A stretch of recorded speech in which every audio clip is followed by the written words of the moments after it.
Hello बच्चों, आप सभी का स्वागत है इस वीडियो में। और इस वीडियो में हम लोग पढ़ रहे हैं क्लास 10th के सिविक्स के चैप्टर नंबर फर्स्ट, जिसका नाम है पावर शेयरिंग। और यहां पर इस वीडियो में इस पूरे चैप्टर को हम लोग कंप्लीटली खत्म करेंगे, एनसीईआरटी से लाइन बाय लाइन एक्सप्लेनेशन के साथ पढ़ेंगे और साथ ही साथ टॉपिक वाइज जो प्रीवियस ईयर क्वेश्चंस पूछे गए हैं वो भी मैं आपको बताते चलूंगा और इंपॉर्टेंट टॉपिक्स भी आपको बताते चलूंगा। तो यहां पर बता दूं कि इस चैप्टर से एवरेज 5 मार्क्स के क्वेश्चन पूछे जाते हैं। तो ये वीडियो अगर आप क्लियर कर लेते हो, पूरा देख लेते हो, तो 5 मार्क्स आपके पक्के हो जाएंगे। 5 मार्क्स एवरेज इसलिए बोल रहा हूं कि कभी 4 मार्क्स का पूछ देता है, कभी 6-7 मार्क्स का पूछ देता है। ठीक है, तो यहां पर आइए शुरू करते हैं। चैप्टर का नाम क्या है? चैप्टर का नाम है पावर शेयरिंग। तो यहां पर क्या बात हो रहा है? यहां पर बात हो रहा है पावर के शेयरिंग के बारे में। तो यहां पर पावर का मतलब क्या? तो देखो, चैप्टर का हिंदी नाम तुम देखोगे ना, चैप्टर का हिंदी में नाम है सत्ता की साझेदारी। तो यहां पर हम लोग क्या कर रहे हैं? यहां पर हम लोग बात कर रहे हैं सत्ता के साझेदारी की। अब ये सत्ता क्या होता है, या फिर ये जो पावर वर्ड लिखा हुआ है इसका क्या मतलब होता है? तो यहां पर पावर से मतलब है पॉलिटिकल पावर, यानी कि जो सरकार के पास ताकत होती है, पॉलिटिकल पावर होता है, उसकी बात हो रही है और उसको शेयर करने की बात हो रही है। शेयर करने का मतलब क्या हुआ? मतलब कि पॉलिटिकल पावर जो है उसमें मेरा भी हिस्सा हो, आपका भी हिस्सा हो और किसी और पर्सन का भी हिस्सा हो, सभी लोगों को उसमें हिस्सेदारी मिले। हिस्सेदारी मिलने का क्या मतलब हुआ? कि भाई मेरी भी बात सुनी जाए, आपकी भी बात सुनी जाए और तीसरे पर्सन की भी बात सुनी जाए। तो यहां पर इस चैप्टर में यही जो कंसेप्ट है कि हम लोग सत्ता का, यानी कि पॉलिटिकल पावर का शेयरिंग का कंसेप्ट समझेंगे कि पॉलिटिकल पावर में जो शेयरिंग है, यानी कि जो पावर शेयरिंग है, ये होता क्या है, ये कैसे किया जाता है और फिर ये क्यों जरूरी है, क्यों इसके बारे में हम लोग यहां पर पढ़ रहे हैं। ठीक है, तो आइए एनसीईआरटी लाइन बाय लाइन पढ़ना यहां पर शुरू करते हैं। अब देखो, यहां पर चैप्टर का ओवरव्यू दिया गया है। तो चैप्टर में क्या टॉपिक्स आपको पढ़ने हैं, कैसे क्या समझना है, ये सारी चीजें यहां पर लिखी हुई हैं। तो अगर आप एनसीईआरटी खुद से पढ़ोगे तो इसको एक बार जरूर देख लेना, जिससे कि आपको इंपॉर्टेंट पॉइंट्स क्या पढ़ने हैं चैप्टर में वो यहां से पता चल जाएगा। ठीक है, अब यहां पर देखो, हमारा कहानी शुरू होता है, मतलब कि यह चैप्टर शुरू होता है। अब इस चैप्टर में यहां पर दो देशों की बात की जा रही है। पहला देश है बेल्जियम और दूसरा देश है श्रीलंका। अब इन दोनों देश की बात हम लोग क्यों कर रहे हैं? तो भाई देखो, यहां पर हम लोग कंसेप्ट समझ रहे हैं पावर शेयरिंग का, और यहां पर इन्हीं दो देशों का एग्जाम्पल लेकर के हम लोग पावर शेयरिंग के कंसेप्ट को समझेंगे। ठीक है, तो चलो शुरू करते हैं। यहां पर सबसे पहले हम लोग बात करते हैं बेल्जियम के बारे में। तो भाई बेल्जियम क्या है? बेल्जियम एक देश है। बेल्जियम यूरोप का एक देश है जिसका साइज हरियाणा से भी छोटा है। मतलब हमारे देश का जो हरियाणा राज्य है उससे भी छोटा एक देश बेल्जियम है, और यह 4 देशों से बॉर्डर साझा करता है। मतलब इसके आस पड़ोस में 4 देशों से इसकी सीमा लगती है। पहला है फ्रांस, दूसरा नीदरलैंड, तीसरा जर्मनी और चौथा लग्जमबर्ग। तो ये 4 देश हैं जिनके साथ यहां पर बेल्जियम की सीमा लगती है। ये पॉइंट ध्यान रखना, इससे 1 मार्क्स का क्वेश्चन पूछ सकता है।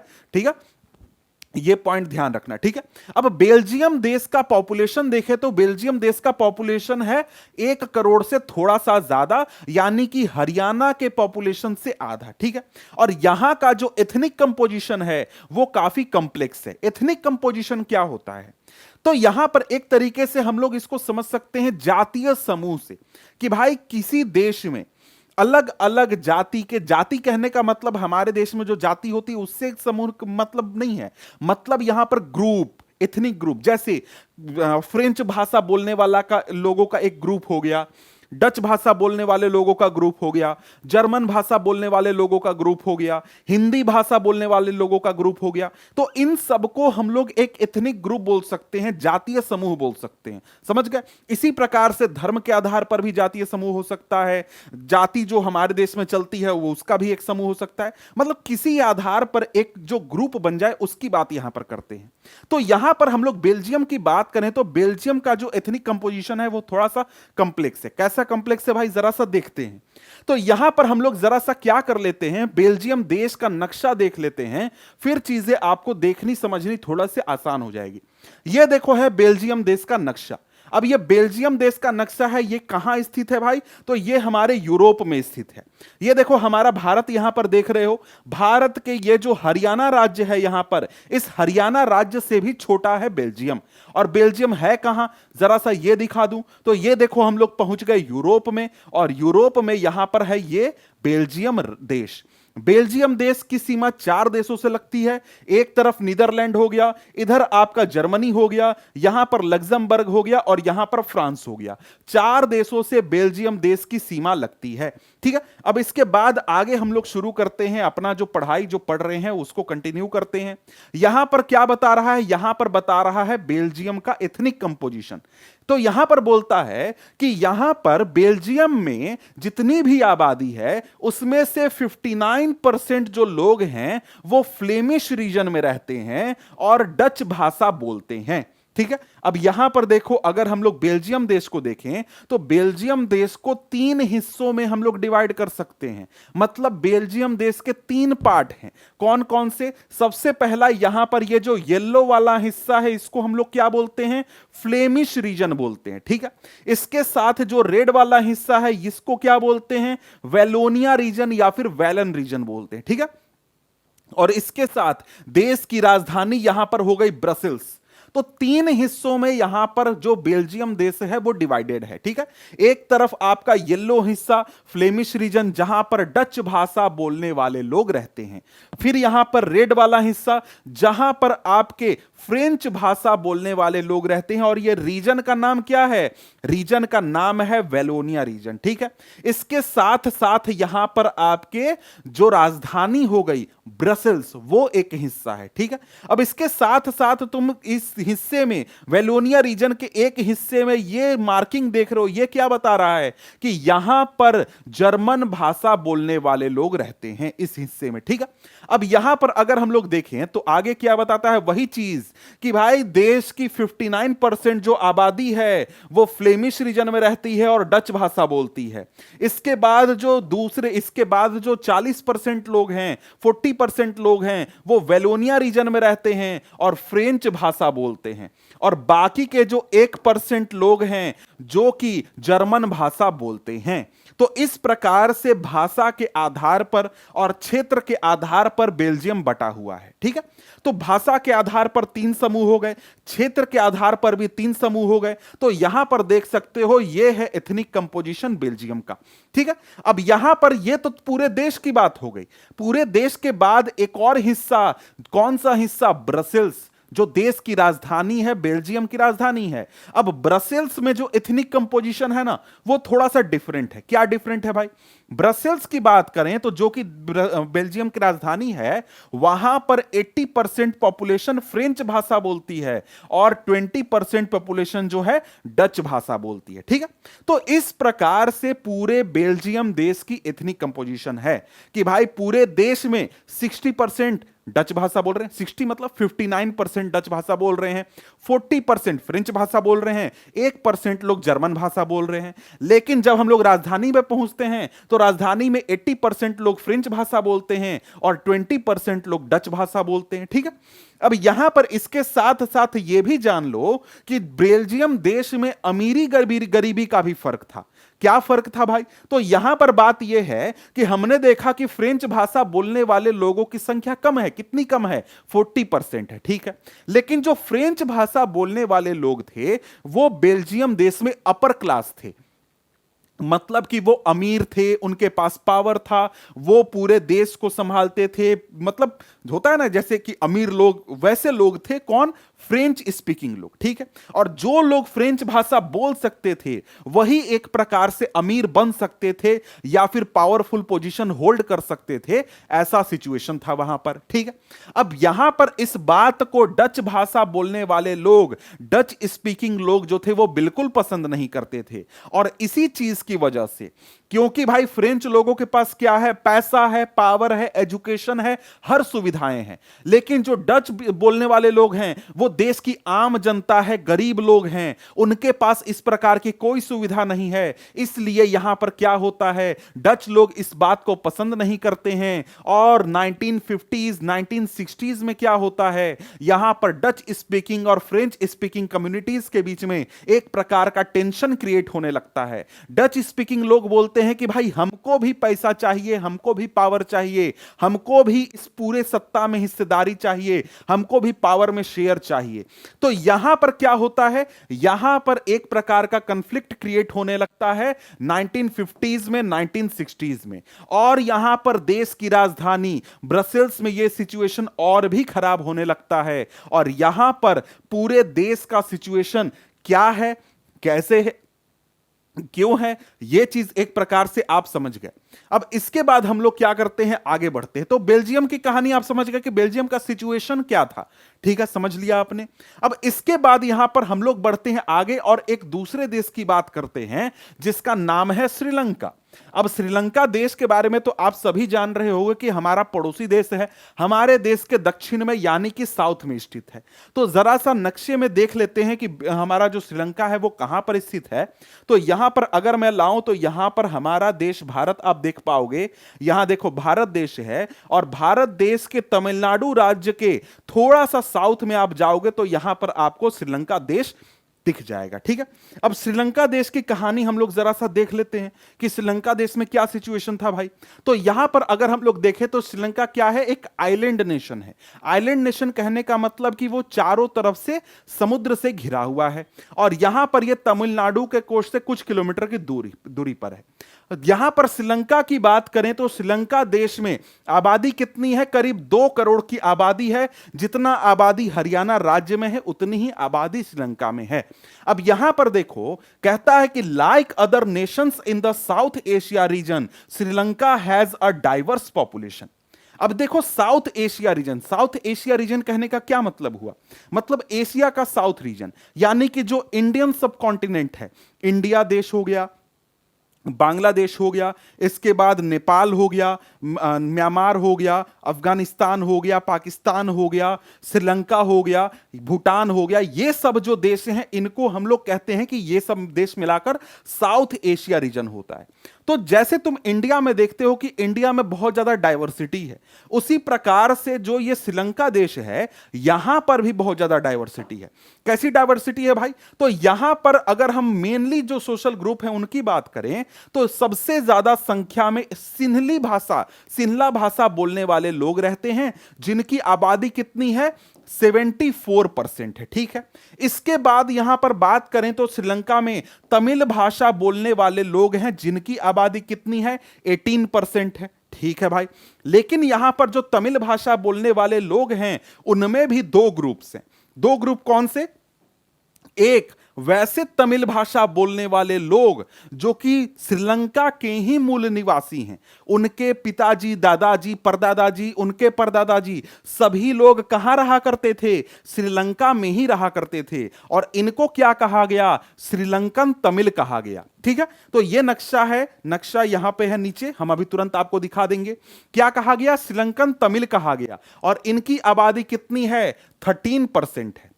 इसके बाद बाकी के जो लोग हैं, यानी कि बाकी के 5% जो लोग हैं वो कौन है भाई, वो तमिल भाषा ही बोलते हैं, लेकिन उनके पूर्वज इंडिया से गए हुए हैं। क्या था कि जब अंग्रेजों का शासनकाल चल रहा था तो अंग्रेजों के रूल के दौरान इंडिया से बहुत सारे लोगों को दूसरे देशों में ले जाया गया ताकि वहां पर उनसे मजदूरी करवाया जा सके, काम करवाया जा सके। तो इंडिया से बहुत सारे लोगों को जो अंग्रेज थे वो श्रीलंका लेकर के भी गए थे। तो वहां पर जो इंडियंस गए, तमिलनाडु से गए, वहीं पर बस गए, कहां पर, श्रीलंका में बस गए, और वो क्या कहलाए, वो कहलाए इंडियन तमिल, ठीक है। क्या कहा गया इनको? इंडियन तमिल। ये कहां रहते हैं? श्रीलंका में ही रहते हैं, लेकिन इनके पूर्वज जो हैं वो इंडिया से गए हैं, इसलिए इनको क्या बोला गया? इंडियन तमिल कहा गया। ठीक है, अब यहां पर देखो इनका कंसंट्रेशन भी देख लो कि कंसंट्रेशन कैसा है। तो यहां पर इस नक्शे में देखो तो जो ये येलो रीजन तुम देख रहे हो, येलो रीजन में आपको सिंहला भाषा बोलने वाले लोग रहा करते हैं। इसके बाद जो ये लाइट रेड कलर देख रहे हो, रेड कलर में, ये क्या है? श्रीलंकन तमिल यहां पर रहते हैं। और इसके बाद जो मरून कलर है, डार्क रेड है, ये जो आपको पैचेस दिख रहे हैं, ये क्या है? इंडियन तमिल। जो इंडिया से तमिल्स गए हैं वो यहां पर रहा करते हैं। और जो डॉट्स देख रहे हो, ये मुस्लिम लोगों का पॉपुलेशन यहां पर दिखा रहा है। ठीक है, अब यहां पर तो ये तो बात हो गई किस चीज की? कि लैंग्वेज के आधार पर यहां पर जो एथनिक ग्रुप था श्रीलंका में, उसकी बात कर ली। अब इसके साथ साथ ये भी जान लो कि यहां पर जो सिंहला स्पीकर्स हैं, जो सिंहली भाषा बोलते हैं, वो बुद्धिज्म को फॉलो करते हैं। और ज्यादातर जो तमिल्स हैं, जो तमिल भाषा बोलते हैं, वो या तो हिंदुइज्म को फॉलो करते हैं या फिर इस्लाम को फॉलो करते हैं। यानी कि वो या तो हिंदू हैं या तो मुस्लिम है। ठीक है, इसके साथ साथ देश में करीब 7% क्रिश्चियंस भी रहते हैं। श्रीलंका में 7% क्रिश्चियंस भी रहते हैं। वो कुछ लोग उनमें से तमिल भाषा बोलते हैं और कुछ लोग सिंहला भाषा बोलते हैं। ठीक है, तो इस प्रकार से पूरे श्रीलंका का एथनिक कंपोजिशन है। पूरे श्रीलंका में किस अलग अलग तरीके से पूरा देश जो है कई ग्रुप्स में बटा हुआ है। अब यहां पर आगे बोलता है, सवाल पूछता है, just imagine what could happen in situation like this. इस तरीके के सिचुएशन में क्या हो सकता है? भाई एक ही देश में कई सारे ग्रुप्स रह रहे हैं जिनका भाषा अलग है, धर्म अलग है, इसके साथ साथ रीजन अलग है, बहुत तरीके के यहां पर डिफरेंसेस हैं। वहां पर हो सकता है कि देश में झगड़ा भी हो जाए और हो सकता है कि किसी प्रकार से चीजों को मैनेज कर लिया जाए और लोग एक साथ रहने लगे। समझ गए? और हां, एक चीज जो आपको बेल्जियम के बारे में नहीं बताया गया है, वो ये बता दूं कि बेल्जियम में भी रिलीजन के आधार पर डिफरेंसेस हैं। जैसे कि आपको पता होगा कि क्रिश्चियनिटी में कई सेक्ट होते हैं, उनमें से एक सेक्ट होता है कैथोलिक और एक सेक्ट होता है प्रोटेस्टेंट। तो आपको जो बेल्जियम में जो क्रिश्चियंस रहते हैं, उनमें भी कुछ कैथोलिक हैं, कुछ प्रोटेस्टेंट हैं। इसके अलावा कुछ इस्लाम फेथ को मानने वाले भी लोग रहते हैं और इसके अलावा कुछ लोग हैं जो कि किसी भी रिलीजन को नहीं मानते हैं। तो रिलीजियस आधार पर भी बेल्जियम में डिफरेंसेस हैं, जो कि यहां पर आपको इस किताब में हाईलाइट नहीं किया गया है। ठीक है, अब यहां पर कहता है कि in Belgium the Dutch community could take advantage of its numeric majority and force its wills on the French and German speaking population। कह रहा है कि देखो, हमने देखा कि जो बेल्जियम देश है वहां पर डच भाषा बोलने वाले लोगों की संख्या ज्यादा है, तो वो अपने मेजोरिटी का फायदा उठा करके अपनी बात को मानने के लिए फ्रेंच और जर्मन स्पीकिंग लोगों को मजबूर कर सकते हैं। और अगर ऐसा होता है तो उससे क्या होगा? देश में कन्फ्लिक्ट और बढ़ जाएगा। जो फ्रेंच और जर्मन लोग हैं वो डच लोगों का विरोध करेंगे और एक तरीके से देश में झगड़ा, कन्फ्लिक्ट और भी बढ़ जाएगा। कहता है कि this could lead to a very messy partition of the country, और इसकी वजह से देश में बहुत बड़ा बंटवारा भी हो सकता है और दोनों समूह, दोनों ग्रुप मिलकर के ब्रसेल्स के ऊपर दावा ठोक सकते हैं। आगे कहता है कि इन श्रीलंका द सिंहला इस community enjoyed an even bigger majority and could impose its will on the entire country. इसी प्रकार से श्रीलंका में हमने क्या देखा कि जो सिंहला स्पीकर्स हैं उनकी संख्या और भी ज्यादा है और वो अपने देश पर एक तरीके से पूरी तरीके से कब्जा कर सकते हैं और दूसरी की बात को बिल्कुल भी इनकार कर सकते हैं।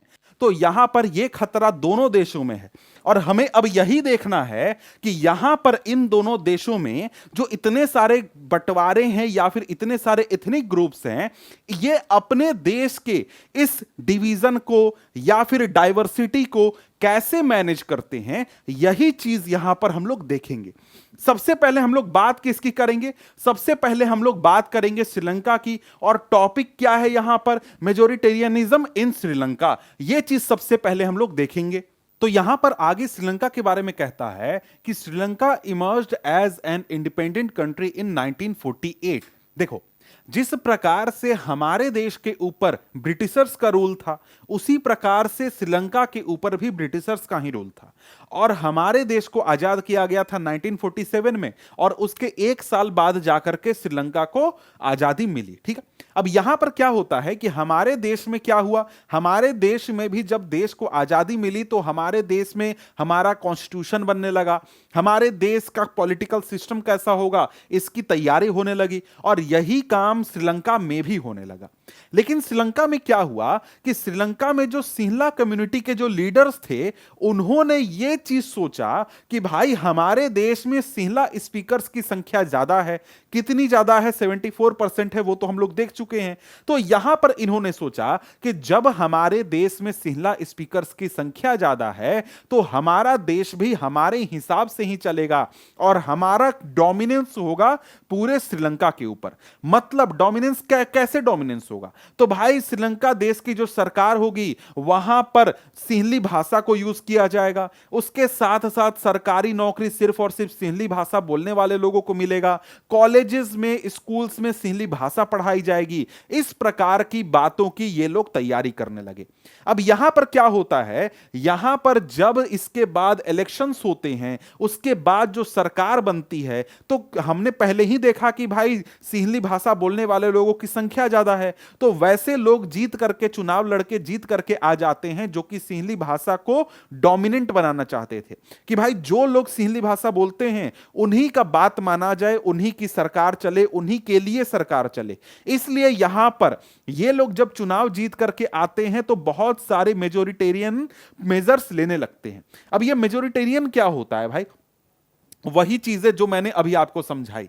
अब believe that the majority community should be able to rule a country in which ever way it wants. मतलब कि देश में जिस भी समूह की संख्या ज्यादा है वो अपने हिसाब से अपने तरीके से देश को चलाए और देश उसके हिसाब से चले, उसके हिसाब से नियम कानून हो, उसको फेवर करे। इस प्रकार की पॉलिसी जब अपनाई जाती है तब उसको हम लोग क्या बोलते हैं, मेजोरिटेरियनिज्म बोलते हैं। ठीक है, अब यहां पर देखें तो आगे क्या बोलता है, आगे यहां पर बोलता है कि यहां पर इसके बाद 1956 में श्रीलंका में एक एक्ट पास किया जाता है।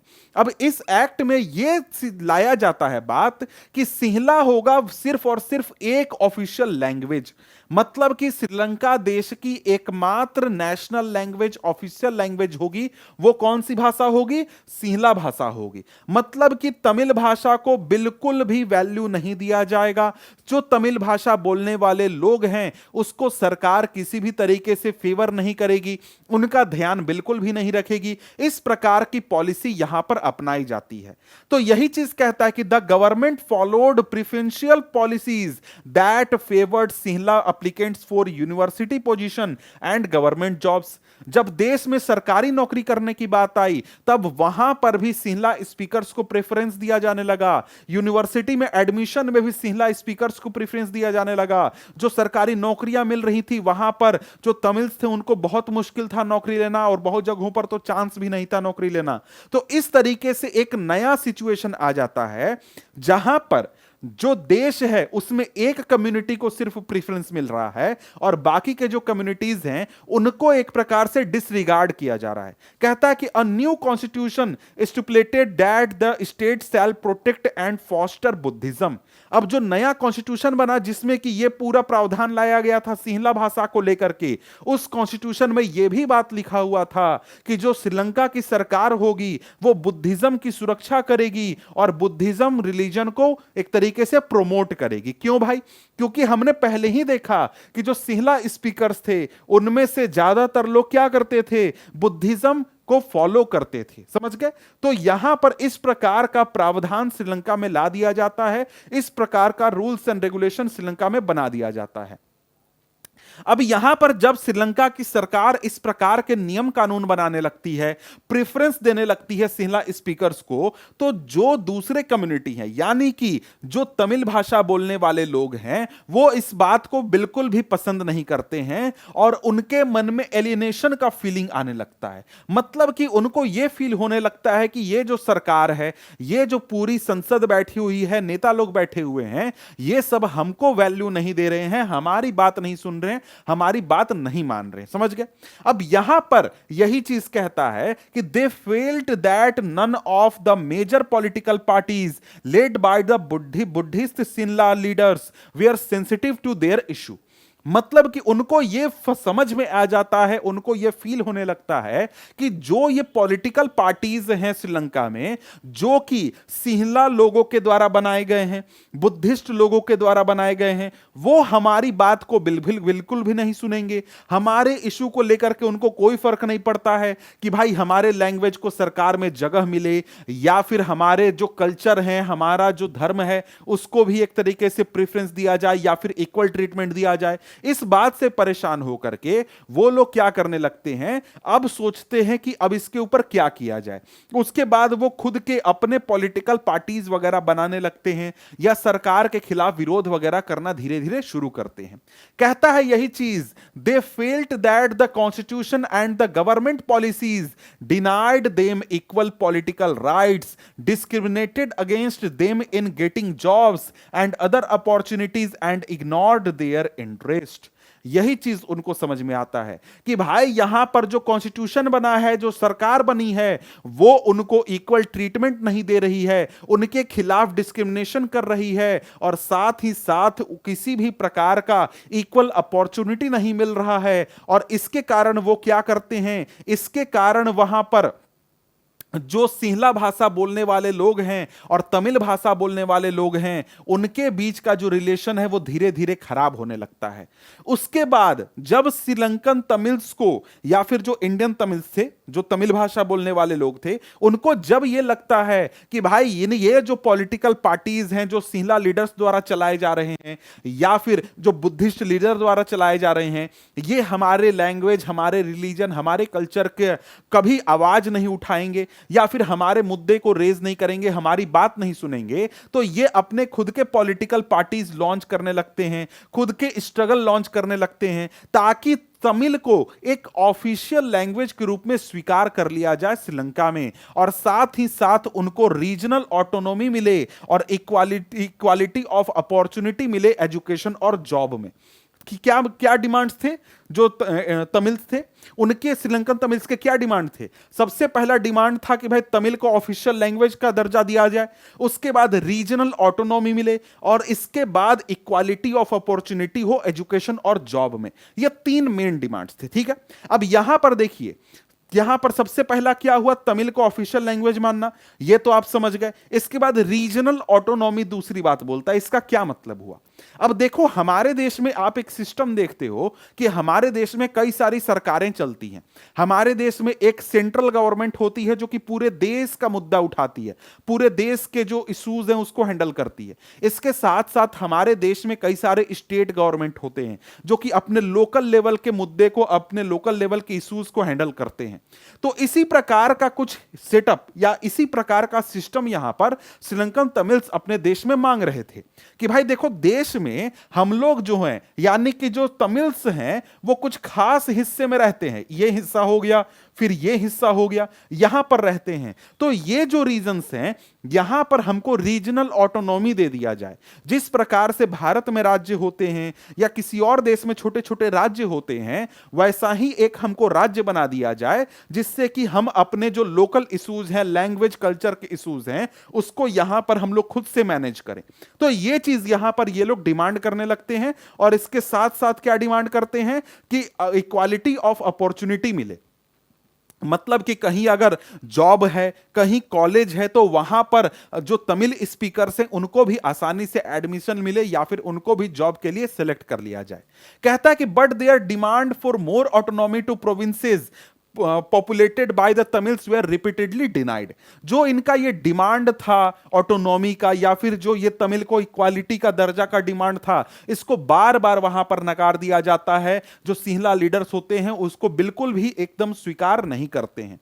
इसके बाद क्या होता है, bye 1980s several political organizations were formed demanding an independent Tamil elam in northern and eastern part of Sri Lanka। और यहां पर क्या होता है, शुरुआत में ये लोग क्या करते हैं, बोलते हैं कि भाई हमको ऑटोनॉमी दे दो, हमारा लैंग्वेज को इक्वल दर्जा दे दो, हमको इक्वालिटी ऑफ अपॉर्चुनिटी दे दो, हमको कोई दिक्कत नहीं है। लेकिन जब चीजें सही नहीं चलती हैं, जब इनकी बातें नहीं मानी जाती हैं, तब यहां पर धीरे धीरे इनके मन में, यानी जो तमिल्स थे उनके मन में गुस्सा बढ़ने लगता है और वहां पर वो धीरे धीरे अपने डिमांड्स को कड़ा करने लगते हैं। धीरे धीरे क्या होता है, 1980s आते आते ऐसा सिचुएशन क्रिएट हो जाता है जहां पर जो तमिल लीडर्स थे या तमिल लोग थे वो अब रीजनल ऑटोनॉमी की डिमांड नहीं करते हैं। वो बोलते हैं कि अब हमको अलग देश चाहिए भाई, हम अपना एक तमिल तमिल कंट्री बनाएंगे, तमिल स्टेट बनाएंगे। ये चीज यहां पर ये लोग डिमांड करने लगते हैं और ये यहां पर इसके लिए अब फाइट शुरू हो जाती है। समझ गए? तो यही चीज कहता है कि the distrust between the two communities turned into wide spread conflict. जो ये एक प्रकार का डिस्ट्रस्ट था, एक प्रकार का कन्फ्लिक्ट था, जब ही अभी तक एक प्रकार से डिबेट और बातचीत में चल रहा था, ये लोग कुछ डिमांड कर रहे थे, सिंहला लीडर्स पूरा नहीं कर रहे थे। अब वो धीरे धीरे मुद्दा बढ़ करके कन्फ्लिक्ट में बदल जाता है और तुरंत ही पूरे देश में, श्रीलंका देश में सिविल वार क्रिएट हो जाता है। वहां पर गृह युद्ध की स्थिति हो जाती है। सिविल वार या फिर गृह युद्ध का मतलब क्या है? मतलब देश के अंदर ही जब कम्युनिटीज आपस में फाइट करने लगे तो उसको हम लोग सिविल वार या फिर गृह युद्ध कहते हैं।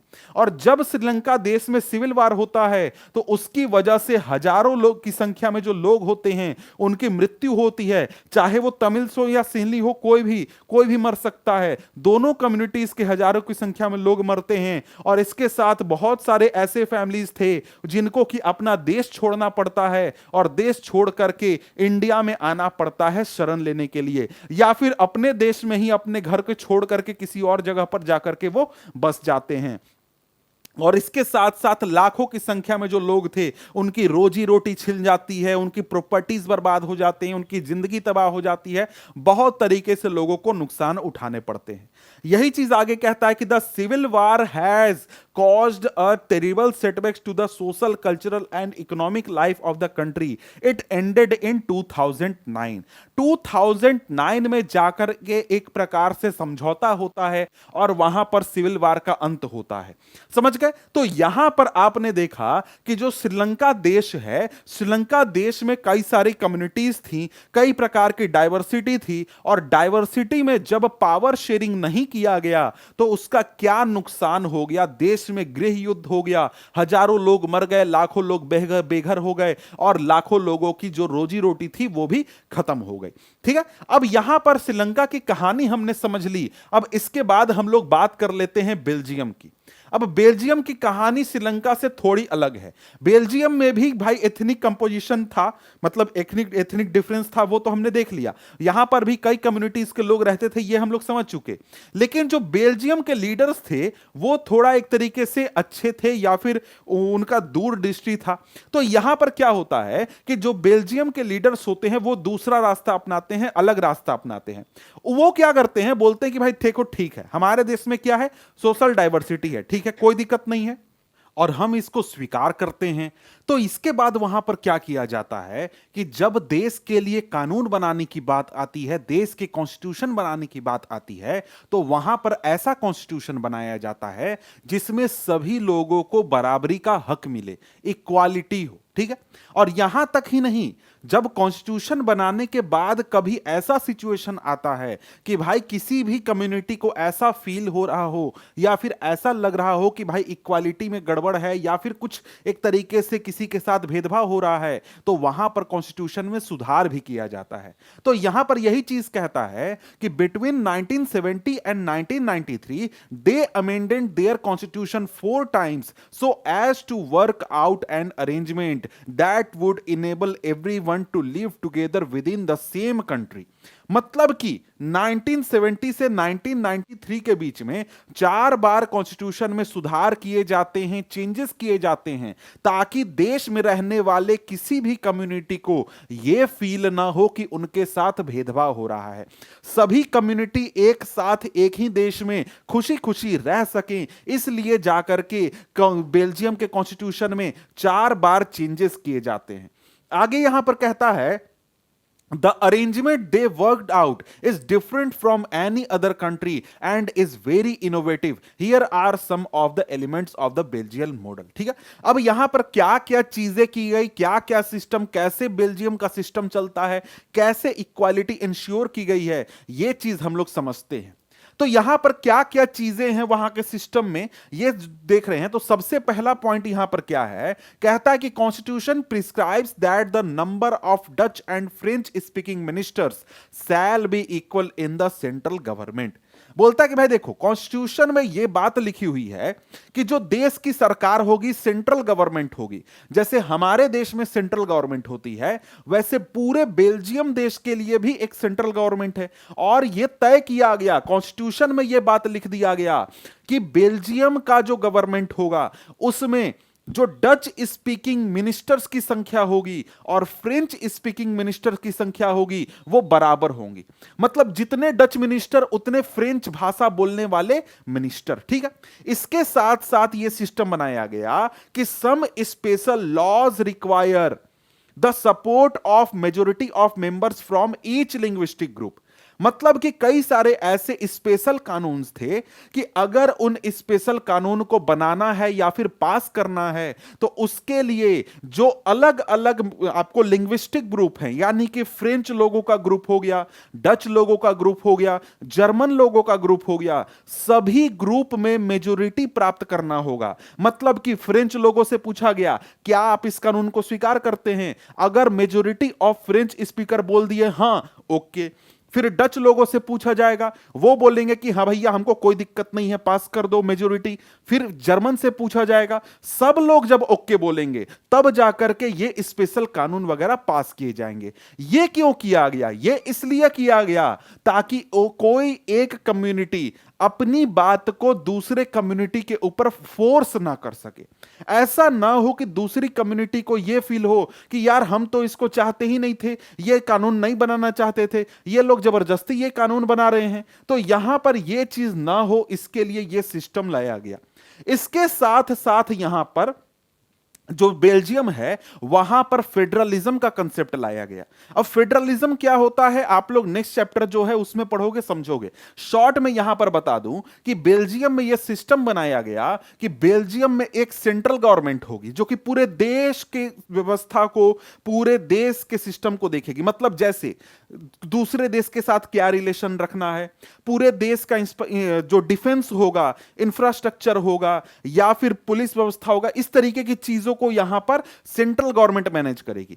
तो यहां पर क्या किया गया कि सेंट्रल गवर्नमेंट के कुछ पावर्स को लेकर के वहां पर जो स्टेट गवर्नमेंट थे उनको दे दिया गया। स्टेट गवर्नमेंट कौन कौन से भाई, जो दो रीजन हमने देखे ना, एक वेलोनिया रीजन और फ्लेमिश रीजन, उन रीजन्स को स्टेट गवर्नमेंट बना दिया गया। मतलब कि वेलोनिया रीजन के लिए भी एक लोकल गवर्नमेंट बना दिया गया और फ्लेमिश रीजन के लिए भी लोकल गवर्नमेंट बना दिया गया। और यहां पर इनको पावर्स दे दिए गए जैसे हमारे देश में होता है। हमारे देश में भाई सेंट्रल गवर्नमेंट भी काम करती है और स्टेट गवर्नमेंट भी काम करती है। सेंट्रल गवर्नमेंट के पास कुछ पावर्स होते हैं और स्टेट गवर्नमेंट के पास कुछ पावर्स होते हैं। जैसे कि स्टेट गवर्नमेंट के पास पुलिस होता है, सेंट्रल गवर्नमेंट के पास पुलिस नहीं होता है। सेंट्रल गवर्नमेंट के पास आर्मी होती है। क्यों? क्योंकि वो बाहर की चीजों को हैंडल करेगी। लेकिन स्टेट गवर्नमेंट जो है अपने राज्य में, अपने क्षेत्र में ट्रेड एंड कॉमर्स को देखेगी, पुलिस व्यवस्था को देखेगी, इस तरीके की चीजों को, लोकल चीजों को देखेगी। वही चीज यहां पर भी किया गया कि सेंट्रल गवर्नमेंट तो रहेगी, सेंट्रल गवर्नमेंट इंटरनेशनल इश्यूज को देखेगी, देश का डिफेंस देखेगी या फिर और भी कोई प्रॉब्लम है तो उसको डील करेगी। लेकिन यहां पर स्टेट गवर्नमेंट बनाए जो कि लोकल लेवल पर चीजों को मैनेज करेगी और ये स्टेट गवर्नमेंट जो होंगे वो अपनी मर्जी से काम करेंगे। ऐसा नहीं है कि स्टेट गवर्नमेंट हो गया तो स्टेट गवर्नमेंट को सेंट्रल गवर्नमेंट ऑर्डर देगी, नहीं, सेंट्रल गवर्नमेंट ऑर्डर नहीं देगी। स्टेट गवर्नमेंट जो है वो क्या है, इंडिपेंडेंट है, यानी कि वो सेंट्रल गवर्नमेंट का सबऑर्डिनेट नहीं है। जो स्टेट गवर्नमेंट है और सेंट्रल गवर्नमेंट है दोनों अपना अपना काम करते हैं, अलग अलग काम करते हैं। समझ गए? इसके बाद यहां पर क्या प्रावधान किया गया, सिस्टम लाया गया कि जो ब्रसेल्स है यानी कि बेल्जियम की राजधानी है, उसके लिए एक सेपरेट गवर्नमेंट, एक अलग से सरकार बनाई गई। मतलब कि ब्रसेल्स में एक अलग से सरकार चलेगी और यहां पर जो सरकार होगी उसमें दोनों कम्युनिटीज का इक्वल रिप्रेजेंटेशन होगा। डच लोगों का भी उतना ही रिप्रेजेंटेशन होगा जितना कि फ्रेंच लोगों का रिप्रेजेंटेशन होगा। अब यहां पर बोलेगा सर यहां पर तो जो ब्रसेल्स था वहां पर फ्रेंच स्पीकर्स की संख्या 80% थी, फिर भी यहां पर फ्रेंच लोग इस बात के लिए क्यों तैयार हो गए? इसलिए तैयार हो गए क्योंकि आपने देखा कि जो पूरा यहां पर बेल्जियम कंट्री है, बेल्जियम कंट्री को अगर हम लोग देखें तो बेल्जियम कंट्री में पूरे देश में संख्या किसकी ज्यादा है? डच लोगों की ज्यादा है। फिर भी डच लोगों ने इक्वल रिप्रेजेंटेशन स्वीकार किया या नहीं? जी हां, बिल्कुल कर लिया। तो उसी वजह से जो फ्रेंच स्पीकर्स थे उन्होंने ब्रसल्स में भी स्वीकार कर लिया कि भाई ब्रसल्स में भी एक ऐसी सरकार होगी जहां पर दोनों कम्युनिटीज का इक्वल रिप्रेजेंटेशन होगा। तो इस वजह से यहां पर क्या होता है, हमारे कंट्री में यानी बेल्जियम कंट्री में हम क्या देखते हैं? इक्वल रिप्रेजेंटेशन सेंट्रल गवर्नमेंट में। इसके बाद जो ब्रसल्स है राजधानी, वहां पर भी इक्वल रिप्रेजेंटेशन हो जाता है। ठीक है, तो यहां पर अगर हम लोग देखें तो ये कुछ प्रावधान हो गए। इसके बाद आगे देखें तो और भी बातें हैं। यहां पर यही चीज कहता है जो कि मैंने आपको बोला कि the French speaking people accepted equal representation in Brussels because the Dutch community, Dutch speaking community has accepted equal representation in the central government। ठीक है, अब यहां पर देखो एक एग्जाम्पल दिया गया है। एग्जाम्पल किस चीज का है? तो ये एग्जाम्पल है एक साइन बोर्ड का, और इस साइन बोर्ड में क्या आपको दिख रहा है? इस साइन बोर्ड में दिख रहा है कि भाई यहां पर जो भी आपको वर्ड्स यूज किए जा रहे हैं पूरे कंट्री में कहीं भी साइन बोर्ड में, वहां पर एक लैंग्वेज में कोई भी बात नहीं लिखी गई है, दो लैंग्वेज में लिखी गई है, एक फ्रेंच लैंग्वेज में और दूसरा हमारा डच लैंग्वेज में। और ये पूरे कंट्री में इसी प्रकार से फॉलो होता है ताकि जो अलग अलग कम्युनिटी के लोग हैं, अलग अलग लैंग्वेज के लोग हैं, उनके साथ किसी भी प्रकार का कोई भेदभाव ना हो। ठीक है, अब इसके बाद आगे बढ़ते हैं तो आगे यहां पर क्या आता है? अगला यहां पर पॉइंट आता है। अगला पॉइंट क्या है कि कहता है कि apart from the central and state government there is a third kind of government, this is community government. अब ये क्या है भाई? बात है कि देखो हमने क्या देखा अभी तक, किस प्रकार के गवर्नमेंट थे? एक सेंट्रल गवर्नमेंट पूरे देश के लिए, उसके बाद स्टेट गवर्नमेंट जो दो राज्य हैं अलग अलग उनके लिए, फिर एक और गवर्नमेंट ब्रसेल्स के लिए, इसके बाद एक अलग प्रकार का भी गवर्नमेंट है जिसको कि कहा गया, क्या कहा गया? इसको कहा गया कम्युनिटी गवर्नमेंट। अब ये कम्युनिटी गवर्नमेंट क्या है भाई? ये एक तरीके से एक स्पेशल कम्युनिटी का एक गवर्नमेंट है।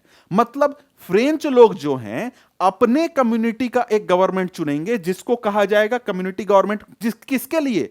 फ्रेंच लोगों के लिए। डच लोग जो हैं अपने कम्युनिटी का कम्युनिटी गवर्नमेंट चुनेंगे। उसी प्रकार से जर्मन लोग जो हैं वो अपने कम्युनिटी का कम्युनिटी गवर्नमेंट चुनेंगे। अब इससे क्या होगा? इससे यह होगा कि जो फ्रेंच लोग हैं, जो डच लोग हैं, वो अपने जो लैंग्वेज से रिलेटेड इश्यूज होंगे, जो उनके कल्चर से रिलेटेड इश्यूज होंगे, उनको वो कहां पर रेस करेंगे? कम्युनिटी गवर्नमेंट में रेस करेंगे। तो यहां पर ये कम्युनिटी गवर्नमेंट क्या करेगी?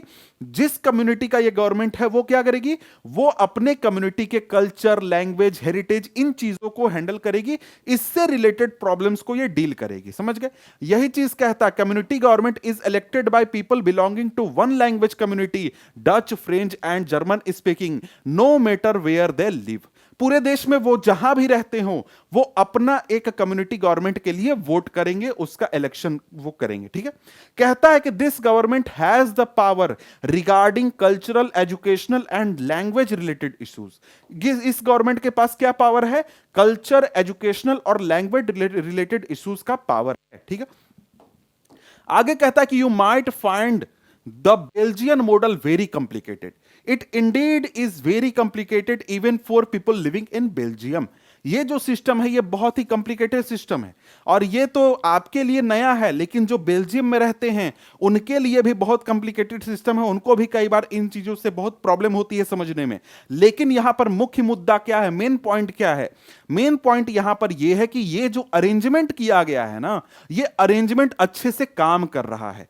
और पूरे देश को एक साथ रखने में और किसी के साथ किसी प्रकार का भेदभाव ना हो, यह इंश्योर करने में सक्सेसफुल रहा है। और बेल्जियम में इस सिस्टम की वजह से आज तक किसी भी प्रकार का कोई लिंग्विस्टिक डिवाइड नहीं हुआ है, या कोई वहां पर फाइट नहीं हुआ है, या फिर कभी ऐसा सिचुएशन नहीं आया है कि देश में जो अलग अलग कम्युनिटीज हैं वो आपस में झगड़ा करें। समझ गए?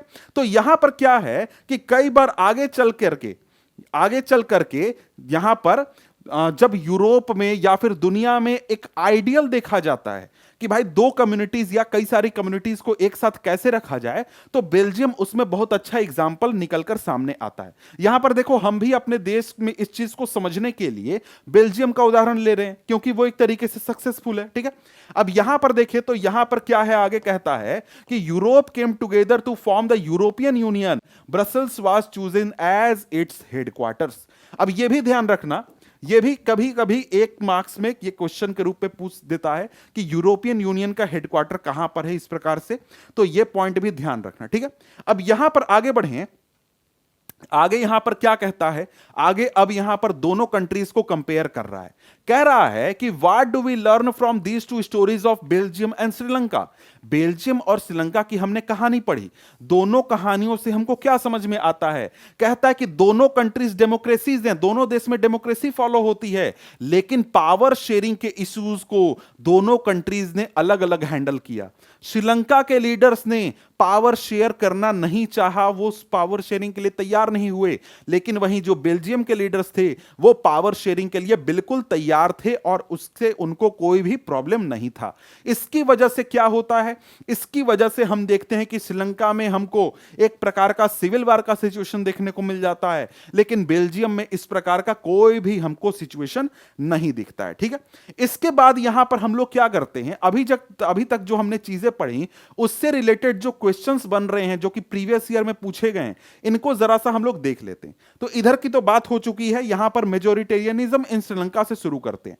तो explain the meaning of majoritarianism as practised in Sri Lanka. इसका यहां पर यह क्वेश्चन आया है आपको 2019 में।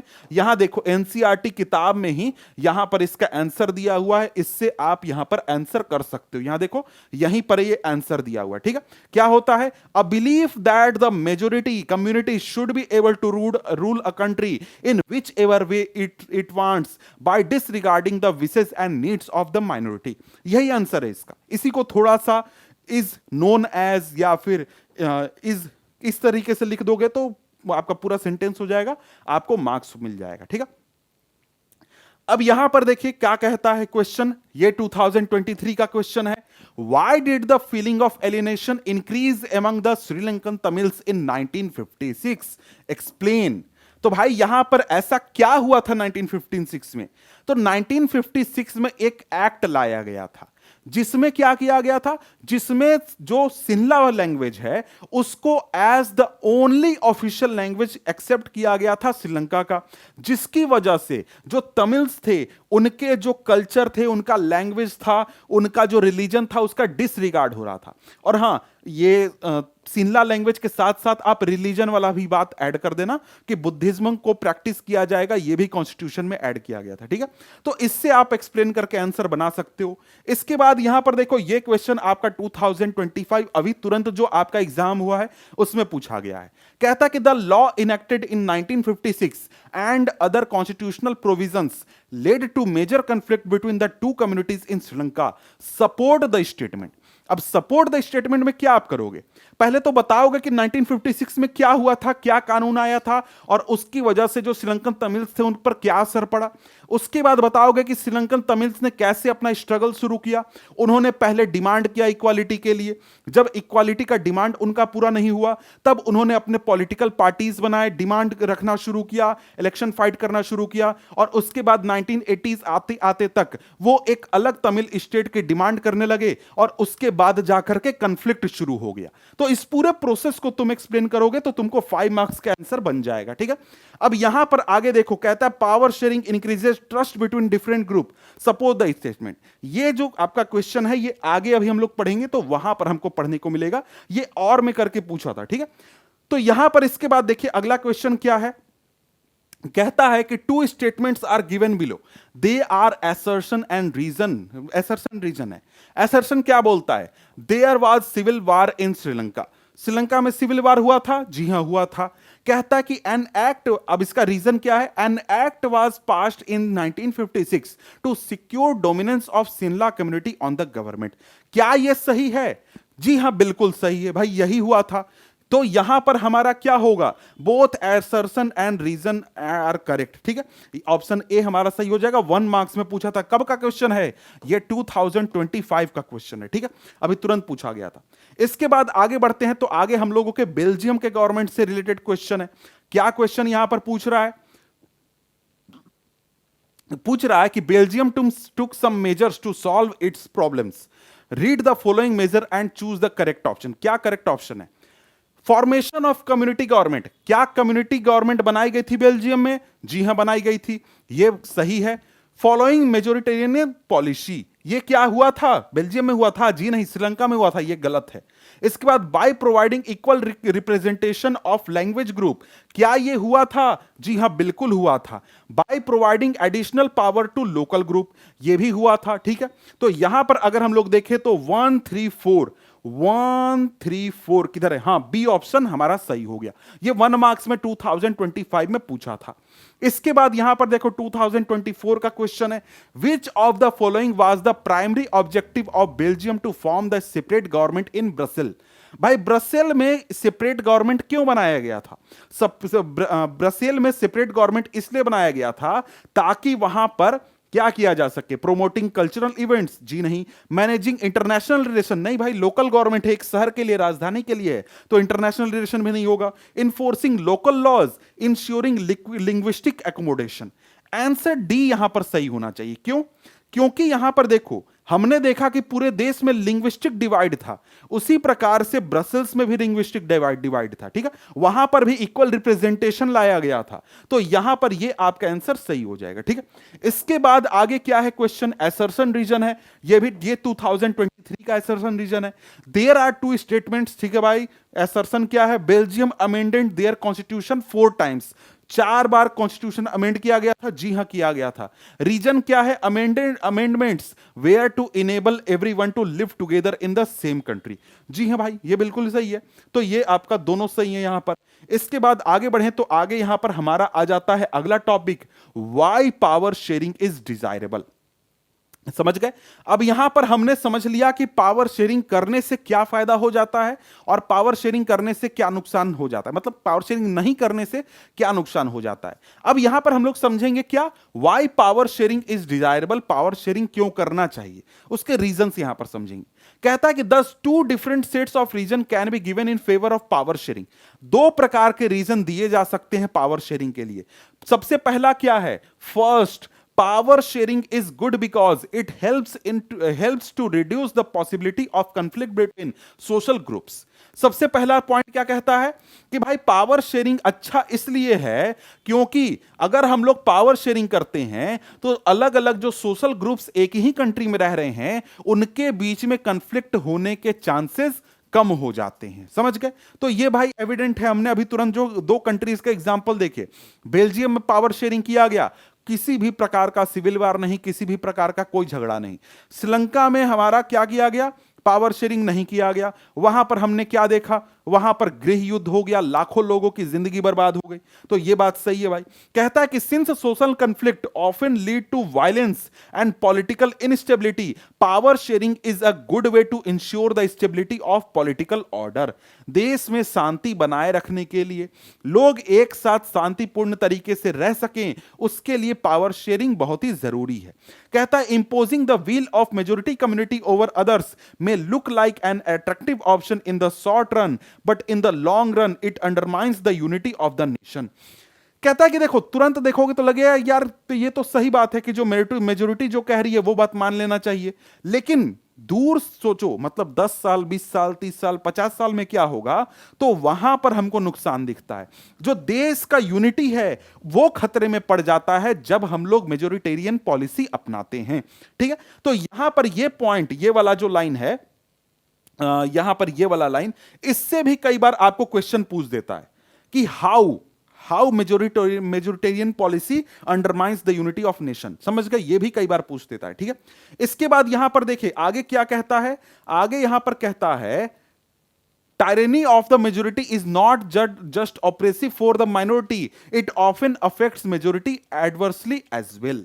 मतलब यही बात बोल रहा है कि देखो, अगर हम लोग सिर्फ मेजोरिटी की बात मानेंगे तो उसका यह लॉस नहीं है कि जो माइनॉरिटी में है उनको नो लॉस होगा, उनकी जिंदगी अफेक्ट होगी, नहीं।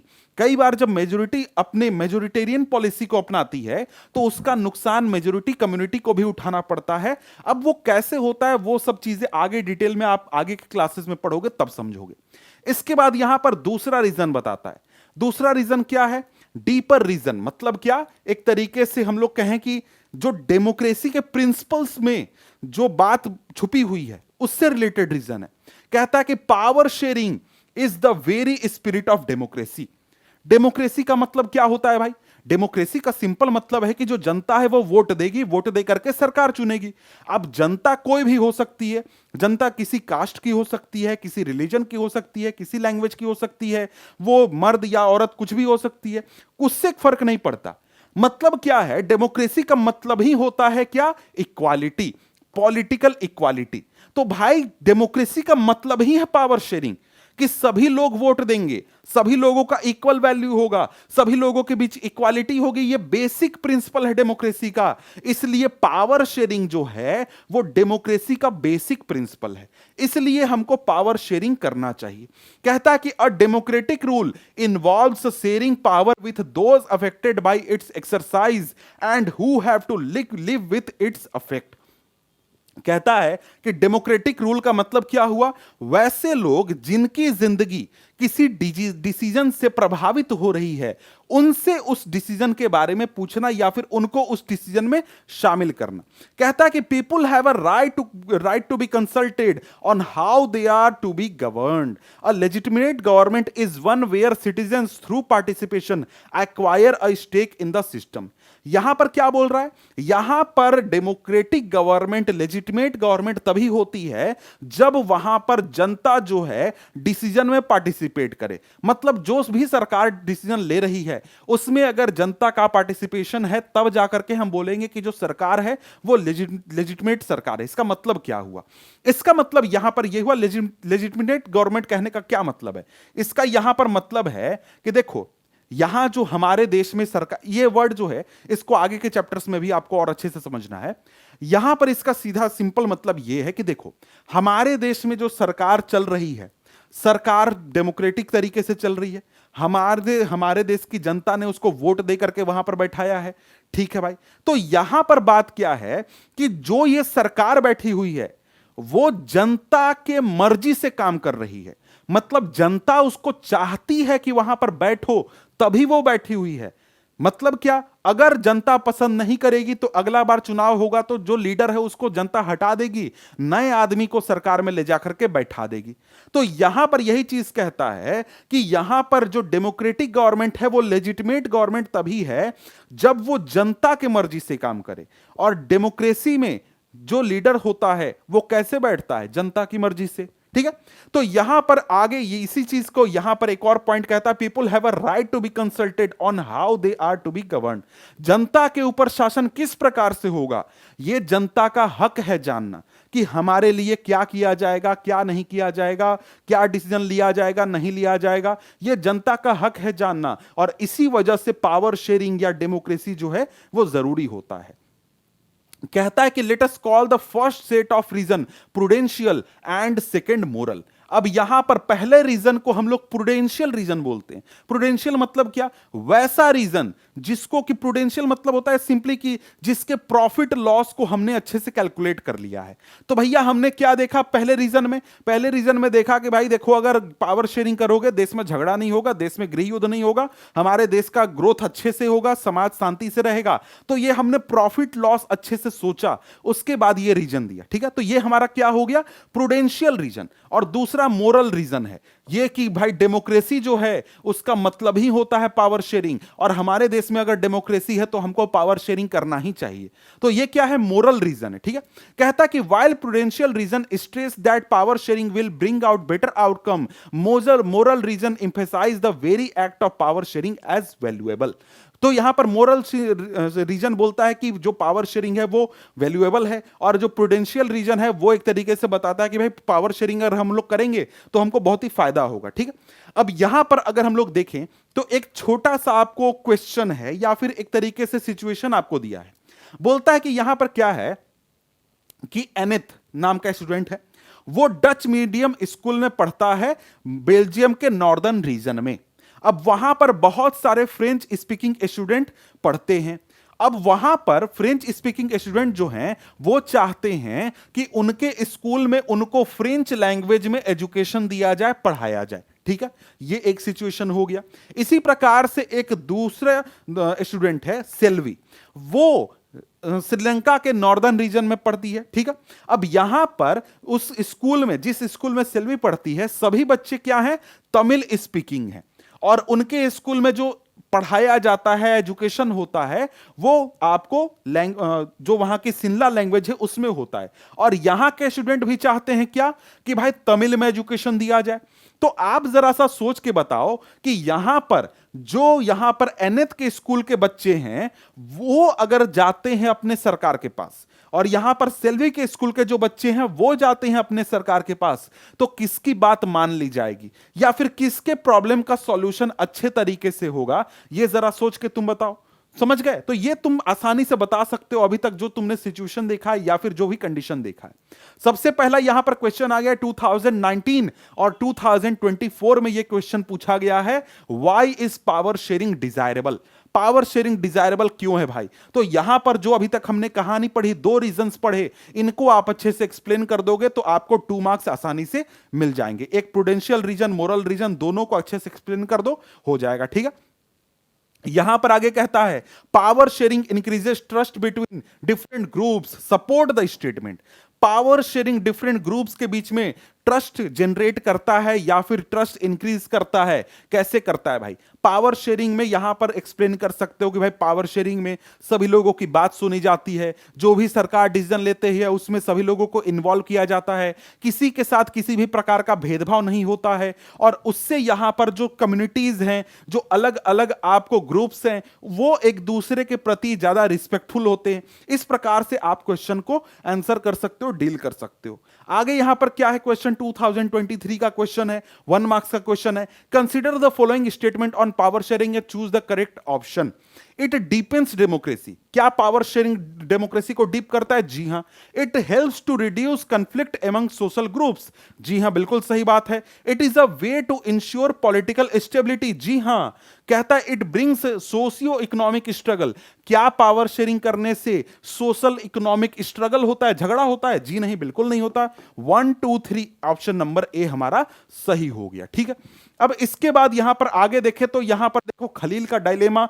ये आप एक कहानी है, इस कहानी को पढ़ो, खुद से आंसर करने की, समझने की कोशिश करो, ये आपके लिए है। तो इसके बाद हम लोग आगे बढ़ते हैं। आगे हमारे सामने क्या टॉपिक आ गया है? टॉपिक आ गया है फॉर्म्स ऑफ पावर शेयरिंग। मतलब पावर शेयरिंग करना चाहिए, ये हम लोग समझ गए। क्यों करना चाहिए, ये भी हम लोग समझ गए। नहीं करेंगे तो क्या नुकसान होगा, करेंगे तो क्या फायदा होगा, ये सब चीज हम लोग समझ गए।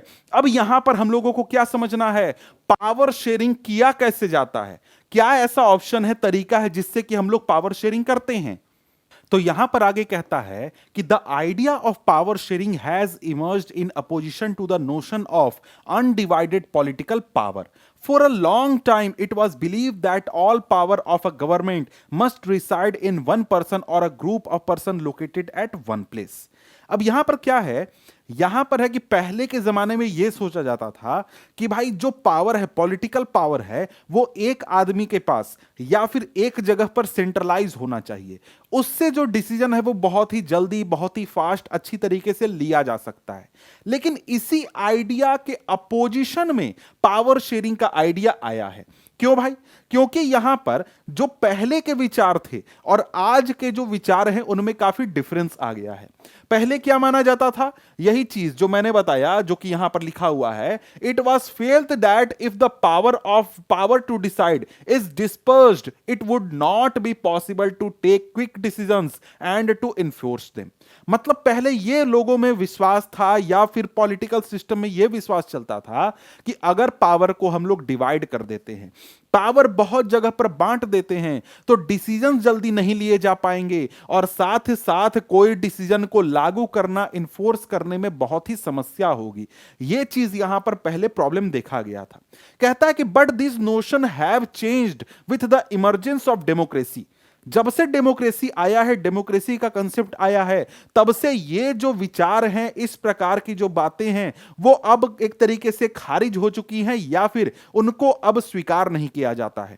अब यहां पर ऐसा क्यों हुआ कि डेमोक्रेसी आया तो पावर शेयरिंग की बात आने लगी या फिर इस प्रकार के सेंट्रलाइजेशन ऑफ पावर को खत्म करने की बात होने लगी? उसका कारण यह है कि डेमोक्रेसी का एक बेसिक प्रिंसिपल ही यही है कि भाई जो पावर है ना, पॉलिटिकल पावर, वो जनता से आती है। मतलब कि जो सरकार में बैठे हुए लोग हैं उनके पास पावर क्यों है? क्योंकि जनता ने उनको वोट देकर के वहां पर बैठाया है। जनता उनको हटा देगी तो वो हट जाएंगे और उनका पॉलिटिकल पावर भी खत्म हो जाएगा। यही चीज कहता है कि in a democracy people rule themselves through institutions of self government. मतलब कि डेमोक्रेसी में क्या सिस्टम चलता है कि डेमोक्रेसी में जो जनता है वो खुद के ऊपर शासन करती है। कैसे शासन करती है? सरकार के माध्यम से, बहुत सारी संस्थाओं के माध्यम से। मतलब कि हमारे देश में जो सरकार चल रही है या जो इतने बड़े बड़े मंत्रालय चल रहे हैं, सरकारी अधिकारी चल रहे हैं, वो क्यों है?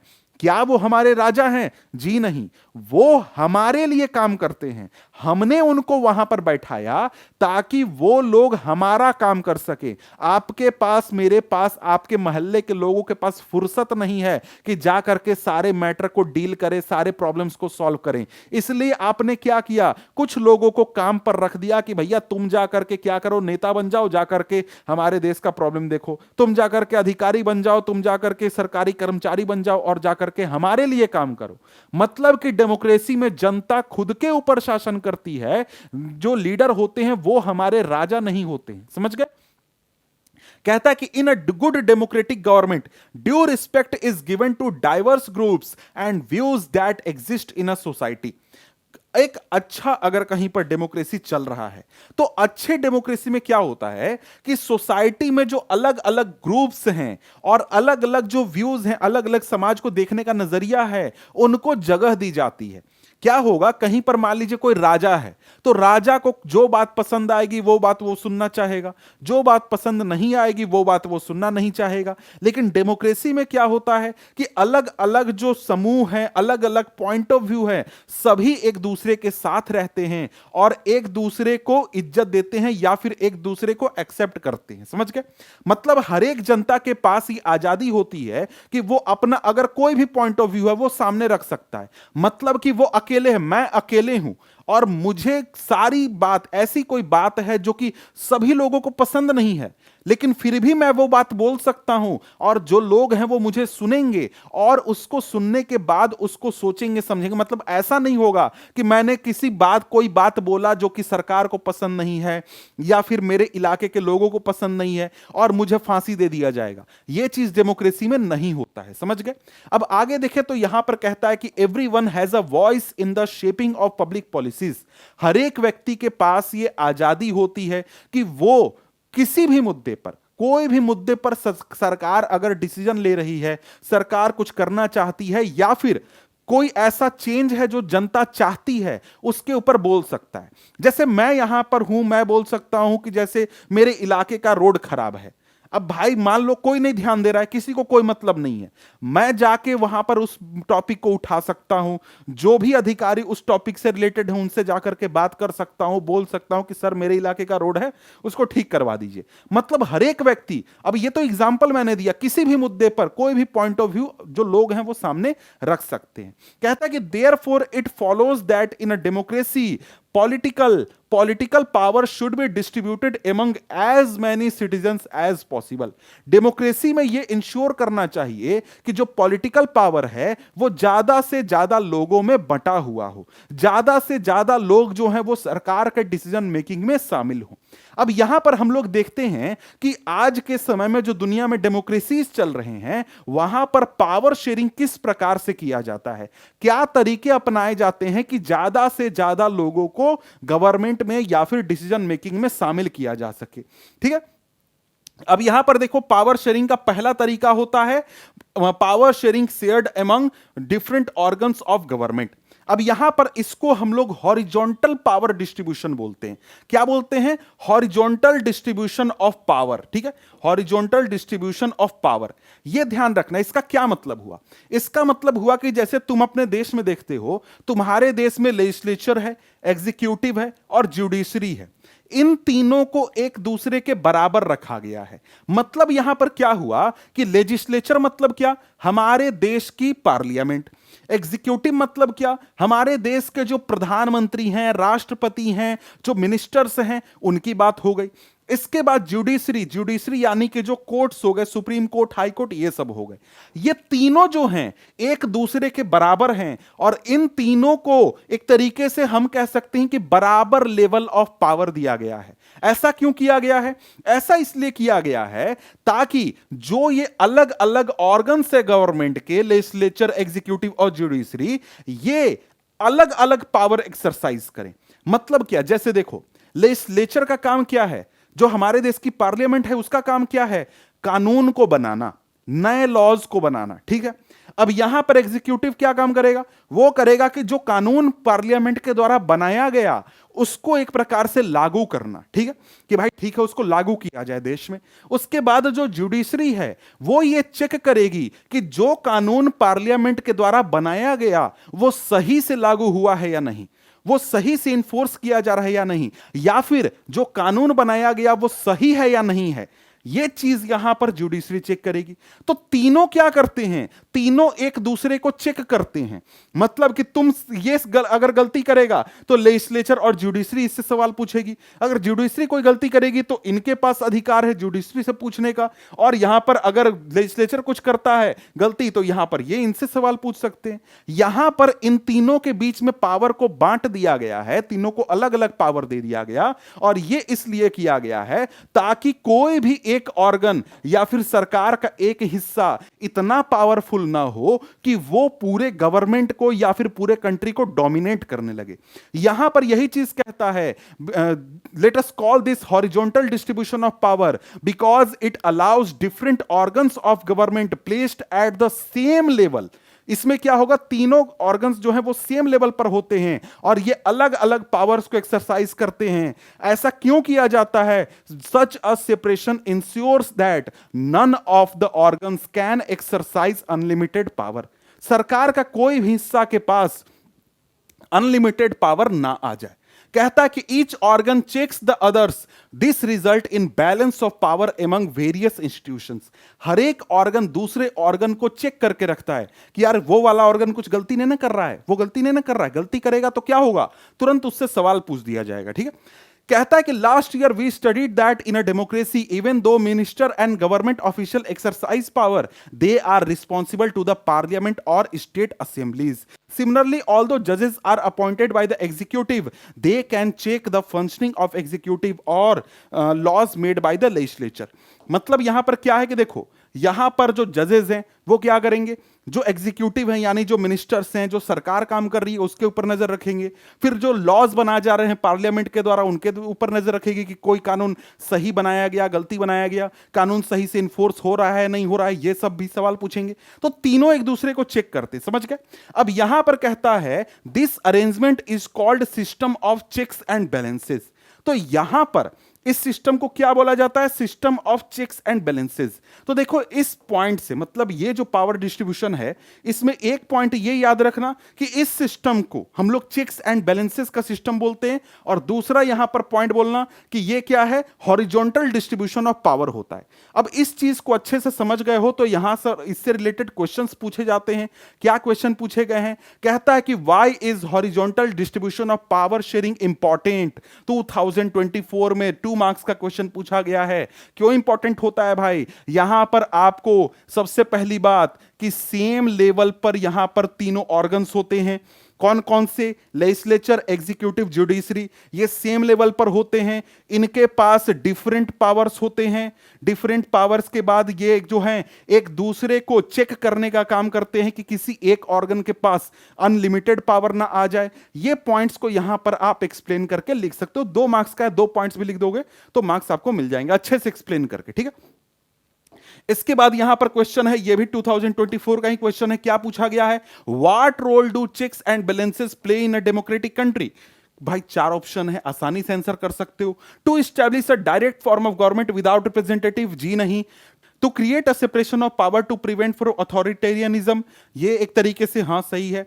आगे देखें तो to prevent any changes to the constitution, to ensure absolute power for one branch of government, नहीं। ऑप्शन नंबर बी हमारा क्या हो जाएगा? सही हो जाएगा। इसके बाद यहां पर आगे बढ़ते हैं तो आगे हमारे सामने आ जाता है अगला फॉर्म ऑफ पावर शेयरिंग। यहां पर क्या कहता है? Power can be shared among government and different level. ये जो फॉर्म ऑफ पावर शेयरिंग है इसको हम लोग क्या बोलते हैं? Vertical form of power sharing. Vertical क्यों बोलेंगे भैया? ये अभी तुरंत आप लोग समझ जाओगे जब इसको पढ़ेंगे। तो ये क्या हो गया? ये हमारा हो गया vertical form of power sharing. क्या बोलता है? कहता है कि power can be shared among governments at different levels, a general government for the entire country and governments at provincial और regional level. Such a general government for the entire country is usually called federal government. In India we refer to as central और union government. देखो यहां पर क्या बोल रहा है system कि भाई यहां पर क्या होगा? हम लोग अपने देश में अलग अलग लेवल पर अलग अलग गवर्नमेंट बना देंगे।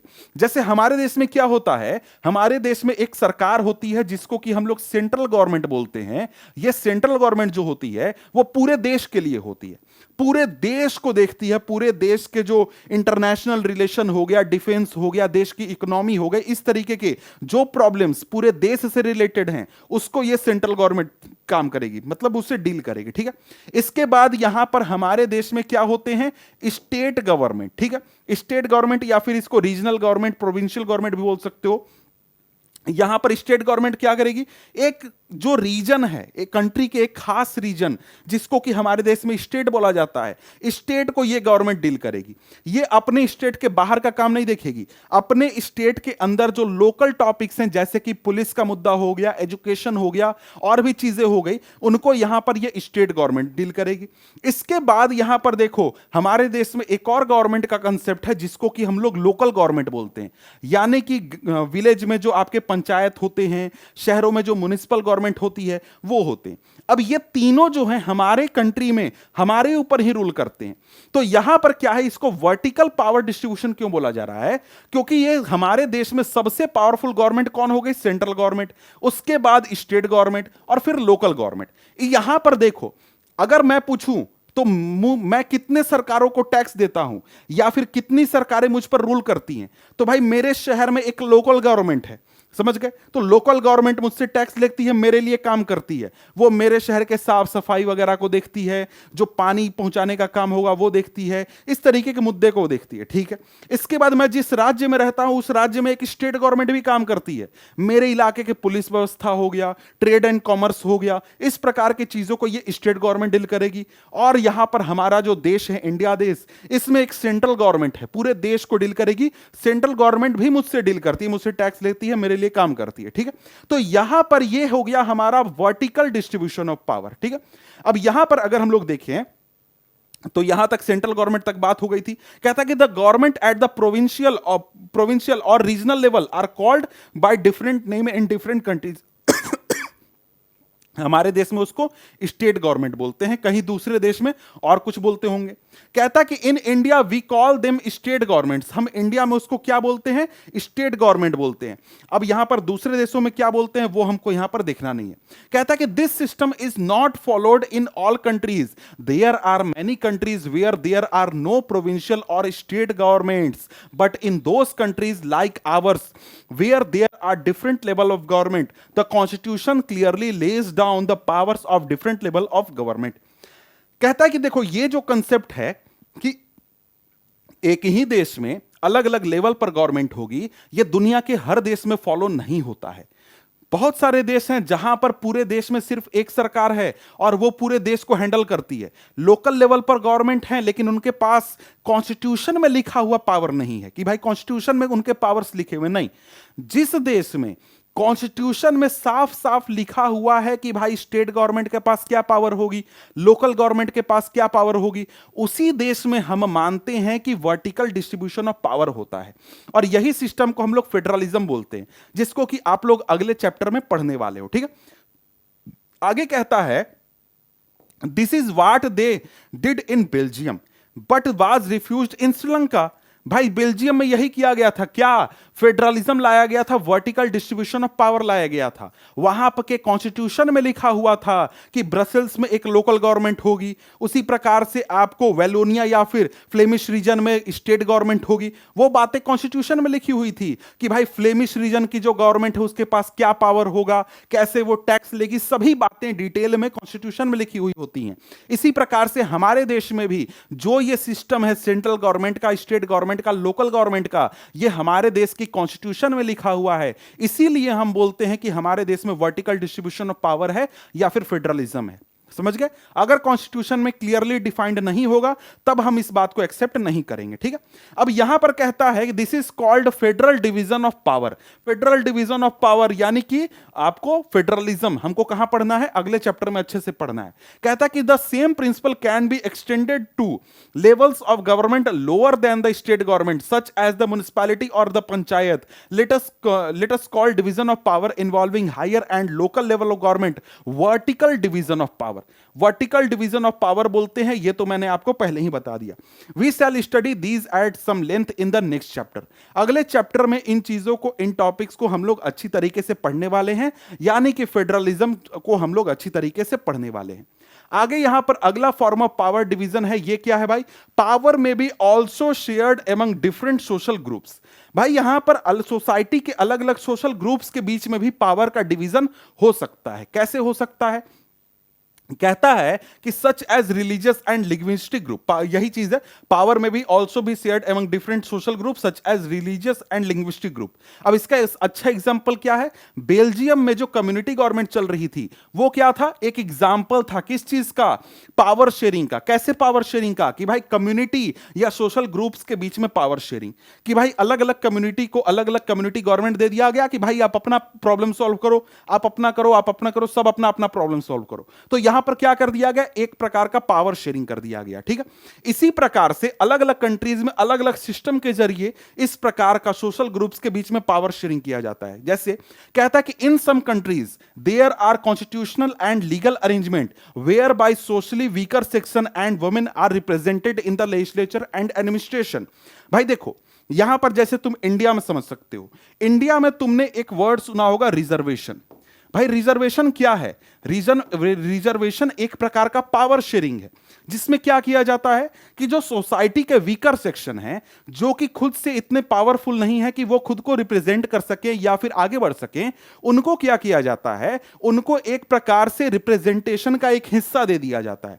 जैसे हमारे देश में अभी तुरंत एक कानून पास किया गया है जिसमें कि जो पार्लियामेंट या फिर जो हमारे स्टेट असेंबलीज होती हैं वहां पर इलेक्शन होगा तो वहां पर 33% सीटें महिलाओं के लिए रिजर्व कर दी गई हैं।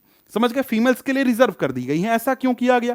क्योंकि यह देखा जा रहा था कई सालों से कि हमारे देश में जो महिलाओं का रिप्रेजेंटेशन है पार्लियामेंट में या फिर स्टेट असेंबलीज में वो बहुत ही कम है, 5% से भी कम है। इस वजह से यह डिसीजन लिया गया।